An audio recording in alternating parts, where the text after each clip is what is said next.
referenced in some... Welcome back, everybody. We're having a great time talking about it to a great author. President Obama won the Nobel Peace Prize and may be improving how America is viewed by the rest of the world.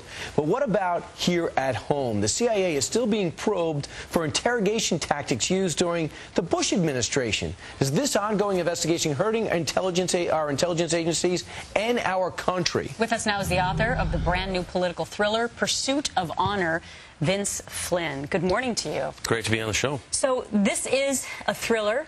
It is a novel, but there's a lot of truth in this book, right? Yeah. What motivated me to write the last two books, or I have a lot of friends who work in the intelligence business in Washington, and I saw the sacrifice they made after 9/11. They left for months at a time, didn't see their family, marriages were destroyed, kids went awry because dad or mom wasn't around. And they're the unsung heroes of this war on terror. Now, flash forward 7, 8 years, they're being prosecuted when we should be giving them a medal. They're being investigated. And it's just wrong. And they can never take a bow. They never get the credit. And they're not looking to take it. But when they're attacked, you've sprung into action. And that's really what your books do, correct? It tells a thrilling story, but salutes the right people. Salutes the right people. People, you know, I've been at, it's similar to Fox. You know, your ratings are going through the roof. Why is it working?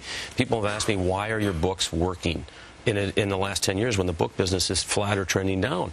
And I think it's because I celebrate what most Americans get, which is that the men and women in law enforcement and the military and the CIA, they're not doing this for recognition. They're not doing it to make a lot of money. They're doing it because they believe in this country. Right. And one of the other things is that you've actually consulted on the show 24. Yep. And Jack Bauer, the main character there. And a lot of people watch that show and they think, wow, that's really how our men and women are fighting for us to save America, right? Yes. Now, we were doing some great stuff in the years after 9/11, very aggressive clandestine operations. Since then, they've been so browbeaten by a select group of senators and representatives on the Hill that the clandestine service at Langley has had to pull back.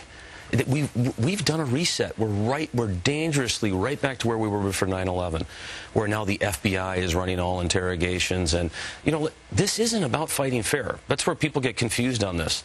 We should be taking it to them, not waiting to do police work. You fight fair and people die. Planes Exactly. fly into buildings. Yep. You have to be able to go the extraordinary lengths to get things done to keep America safe. And if you start questioning those tactics, then they're going to turn around and blame them when things go wrong. Yeah, and I always say, people need to remember, Al-Qaeda has never signed the Geneva Convention. They don't put on uniforms. They don't meet us on the battlefield. They intentionally target civilians. Gotcha. Kind of enemy like we never faced before. If you want to catch the book, it's In Pursuit of Honor. Vince Flynn, great to have you with us today. Nice to be on the show. And we got to have you back. Meanwhile, straight ahead, get ready to hit. And Vince, you're welcome for this. To let your